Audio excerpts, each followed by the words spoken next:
Sir संत रामपाल जी महाराज जो आपके पूज्य गुरुदेव हैं, उनसे नाम उपदेश लेने के बाद आपको क्या लाभ मिला? सबसे पहले नाम उपदेश लेने के बाद मैंने जो मेरा मनुष्य जन्म था वो सुधरा। मैंने मांस खाना छोड़ दिया। मैं उस मुसलमान समाज के प्रति जो एक सद्भावना थी, जो एक मैं खोज रहा था अल्लाह ताला को, जो मैं एक देखना चाहता कि अल्लाह ताला कौन था, उसके बारे में मुझे पता लगा। फिर मैंने यहाँ से जितने भी अपने मुसलमान भाई हैं, जितने भी अपने मुल्ला काजी, उनसे पूछा कि भैया ऐसे इस बात है। दुआ सलाम भी करता था, सारे काम करता था। वो 2-4 बार मेरी बातें सुनते थे। एक मैं मौलवी साहब से पूछने गया, वहाँ 4-5 उनके शिष्य बैठे थे। मैंने बोला जी अस्सलाम वालेकुम, उन्होंने कहा वालेकुम अस्सलाम। तो ऐसे ही माइंड में पर्सन घूम गया। मैंने कि जी इसका मतलब क्या होता है कि हम जो दुआ सलाम करते हैं अस्सलाम वालेकुम और वालेकुम सलाम। तो उन्होंने, हालांकि उन्होंने जवाब अपने तरीके से सही दिया, बट मुझे उसमें से कोई संतुष्टि नहीं हुई। फिर मेरा दूसरा जो क्वेश्चन था, मैंने कि आप एक बात बताइए कि अल्लाह ताला, आप कहते हो कि अल्लाह ताला बेजून है, निराकार है, अल्लाह ताला दिखाई नहीं देता, अल्लाह ताला को पाने की कोई विधि? वो कहते हैं जी जकात निकालो। जकात का मतलब होता है कि अपना जो पैसा होता है उसको मालिक की राह में कुर्बान कर दो, मालिक की राह में दान कर दो। मैंने बोली जी कैसे दान करते हैं? बोला जी आप एक काम करो, जकात का मतलब होता है कि आप चावल में मांस बनवाइए और उसको गरीबों में बंटवाइए। तो मैंने वहां से ये ठान लिया कि मैंने सोचा कि जो ये बंदा बोल रहा है, मैं बोला जी इसका परिणाम जो है हमारी कुरान शरीफ में है? उन्होंने बोला जी कुरान शरीफ में नहीं है, हदीस में है।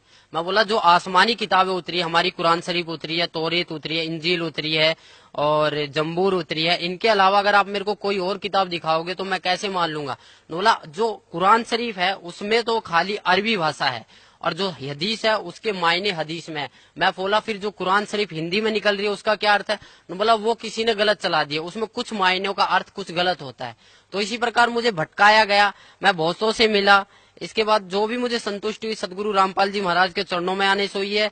और इसके अलावा किसी भी मुसलमान पंथ या किसी भी मुसलमान प्रवक्ता के पास ऐसा कोई भी मार्ग नहीं है। मैं खुद एक मुसलमान होके आप सभी भाई बहनों को ये बताना चाहता हूँ कि जितना भी मैंने नमाज पढ़े, मुझे पता है नमाज में क्या पढ़े, नियत बांधते हैं उस अल्लाह ताला के बारे में, फिर बोलते हैं सना सुबहानक अल्लाहुम्मा व बिहम्दिका व तबारक अस्मुका। इसकी हिंदी निकाल के देखो, आप इसकी हिंदी निकाल के देखो, उसमें आपको कहीं भी नजर नहीं आएगा कि आप किसी परमात्मा की प्रार्थना कर रहे हो, क्योंकि ये प्रार्थना है ही नहीं, आप तो आदेश दे रहे हो। मैंने एक हिंदी निकाल के देखा, अल्हम्दुलिल्लाहि रब्बिल आलमीन अर्रहमानिर रहीम मालिक यौमिद्दीन इय्याका नअबुदु व इय्याका नस्तईन इहदिनस सिरातल मुस्तकीम सिरातल लजीना अनअमता अलैहिम गैरुल मगदूबी अलैहिम वनद्वालिन आमीन। ये प्रार्थना हम शुरू में पढ़ते थे, बट इसका कोई मतलब ही नहीं निकला। क्यों नहीं निकला? क्योंकि इसमें कोई प्रार्थना की चीज है ही नहीं।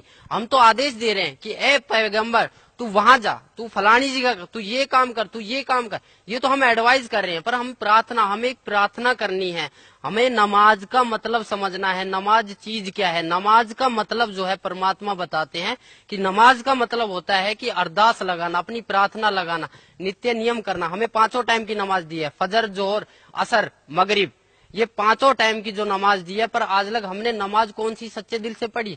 कहीं भी हमें इस फजर की नमाज में जकात अलग हो जाती है, सुन्नत अलग हो जाती है, रकात अलग हो जाती है, कुछ भी अलग हो जाता है, पर परमात्मा तो एक है। हम पैदा होते हैं तब हम हिंदू होते हैं, और जब हमारी मुसलमानी कर दी जाती है फिर हम मुसलमान बन जाते हैं। ऐसा क्यों? अगर मालिक मुसलमान ही बनाना था तो वो जो मुसलमानी होती है वो ऊपर से ही क्यों नहीं बना के भेजी? इसका कोई जवाब है? किसी भी मुल्ला जी के पास इसका कोई जवाब नहीं है। ना ही हमारे मोहम्मद साहब ने कभी मांस को छुआ था। मोहम्मद साहब के 1,80,000 शिष्य हो गए थे, ना ही उन्होंने कभी मांस को छुआ और ना ही उन्होंने कभी बोला कि तुम मांस को खाओ। कभी भी किसी ने बोला नहीं है। मेरी सभी मुसलमान भाइयों, पूरे हिंदुस्तान, पूरे वर्ल्ड के मुसलमान भाइयों से प्रार्थना है कि मांस खाना, ये समझ लो हम अपने बेटे की कुर्बानी दे रहे हैं, हम अपने बेटे के मांस को खा रहे। एक मांस दूसरे मांस को खा रहा है, इससे बड़ा राक्षस और होगा कौन?